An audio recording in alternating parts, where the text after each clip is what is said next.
Hey everybody, welcome back to Video Game Esoteric on our continuing series, the Unported playlist, where I take a look at some of my favorite unported arcade games of all time. Today we're taking a look at Blade Master, released in 1991 by Irem, and that's definitely an Arnold Schwarzenegger ripoff there. But this is a game I either love to hate or hate to love, I'm not quite sure. But before we get too far involved, if you could do me a huge favor, go down below, hit like and subscribe, ring that notification bell, definitely helps us out. If you feel so inclined, we got a Patreon link down there as well if you want to support the channel. In unusual video game fashion, the damsel is now in distress, she's been kidnapped, and we need to rescue her.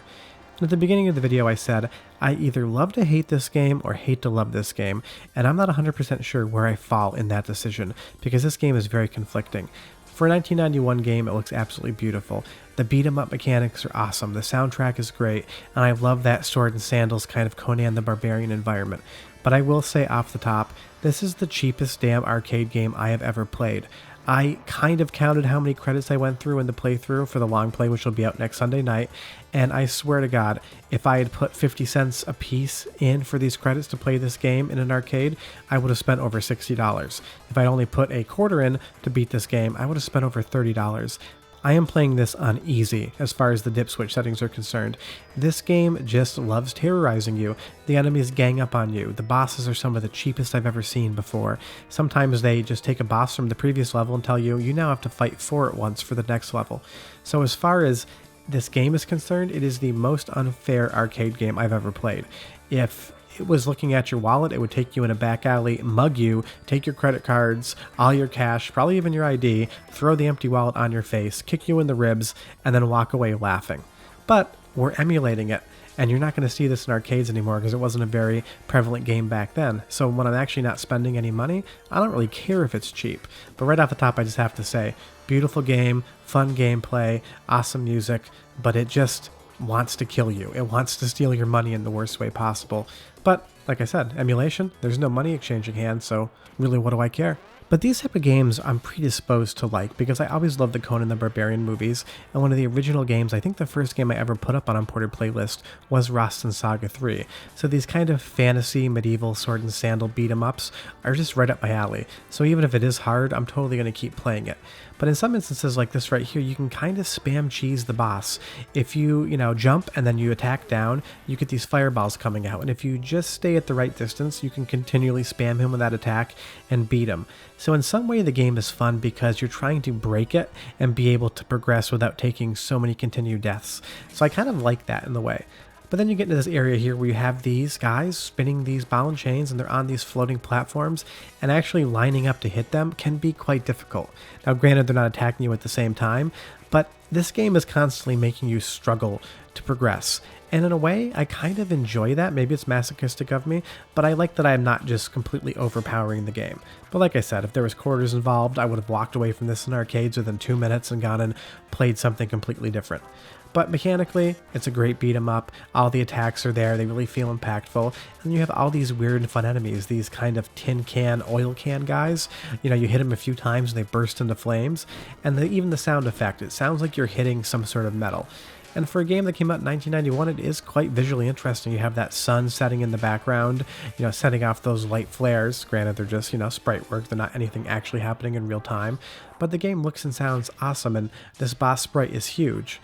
But then again, right back to the cheapness, you can use these fireballs to take him off his feet, but the minute he punches that little glowing orb in his chest, he's right back up. But to take him off his feet either requires multiple strikes below or doing an upward thrust with the sword, and then you have to attack that ball when he's down. But this is just the second stage of the game, and I watched the entire capture of this. Granted, I cut and fade a lot. I used 7 credits just to beat one boss. So if that was a quarter, that's $1.75, and that's a fortune, and we're not even into the late stages of the game yet. It took me 45 minutes to beat this on the long play, and there's not even that many levels in the game. But like I said, no quarters, no cares. And I think what it really comes down to is the fantasy setting of this just really does it for me. All the artwork, all the soundtrack, everything involved in it just sounds and looks and feels really good. And Irem was a great arcade game maker. Now, they might not have been the best beat 'em up maker ever, and I finally beat him and I can advance. But this is still a really fun game, and it's one that doesn't get talked about much, and I love talking about games that maybe you've never heard of, because if you're like me and you're looking for another Roston-style medieval beat-em-up game and you played the rest, and you think you don't have anything else to play, you have this. And I even like that you get these little intercut stages. It's almost like a shmup, except you're battling on what looks to be a giant moth. Maybe it's this world's Mothra, and you have these griffins and falcons here that you have to fight. And I would say this is actually the easiest part of the game, because I didn't even use a credit going through this stage. It's a small little component, but I do like the fact that they mix it up and give you a little bit more to do. And I guess I lied, I did use a credit there. That was my bad. What I'm going to let you do is watch this next segment, enjoy some of the soundtrack, enjoy the sound effects, as they are quite good. And I'll be back in about a minute, and I'll tell you more about why Blade Master is an awesome game that I hate.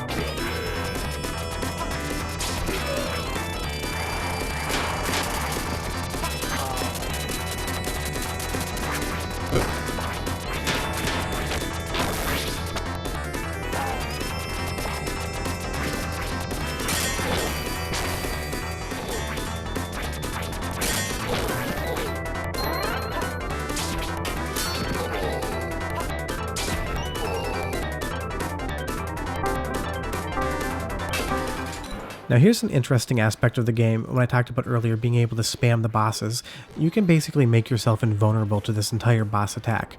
If you pivot left and right and you parry their attacks and manage them and juggle them back and forth and stack the sprites to get more than one hit in at a time, you can basically take down all three of these guys without taking a single hit. So this game can be incredibly difficult at times, and it can also be very easy at times, and the difficulty more comes from the enemies in the stage before you get to the boss. Now that we're moving on here, you get these birds in armor, and I love all the designs of this game. It's kind of that medieval fantasy setting, if it also occurred in the BoJack Horseman universe, where animals are the same as men and they intermingle. And that's why I love the game. And like I said, I either love to hate this or I hate to love it. I think I actually hate to love it, because if I had found this in an arcade, I would have been so annoyed that I'd wasted my quarters. And again here, just spamming a couple different mid-bosses till they die without ever getting hit whatsoever. But the fact that I don't have to put money into this game, I can appreciate what it is. It's a really solid beat 'em up that has great, visuals. It's got an awesome soundtrack, good sound effects, and it's in that fantasy environment that I love. And you have this, I don't even know what this is here, but it kind of has that H.R. Geiger Aliens feel to the sprites. Definitely some inspiration from the Alien franchise, even if this doesn't take place in space, but takes place in the Conan the Barbarian-esque universe. And that's why I say, love to hate. If you see this game in an arcade and you need to put quarters in to play it, run away from it. Don't walk away from it. Hide your wallet.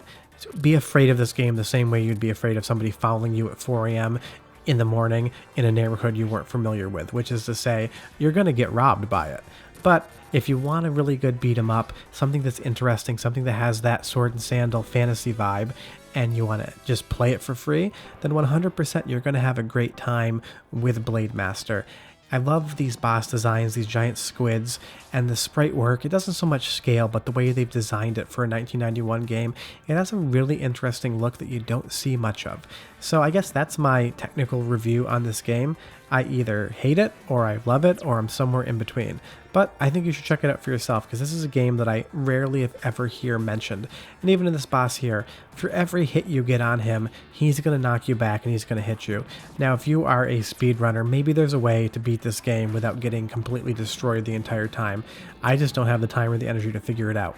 I just keep getting killed, and I keep pressing forward. I have a great time. But short of that, that's Blade Master. Play it, you'll love it, you'll hate it, or you'll think something in between. But if you do me a huge favor, go down below, hit like and subscribe, and hit the notification bell. Definitely helps us out.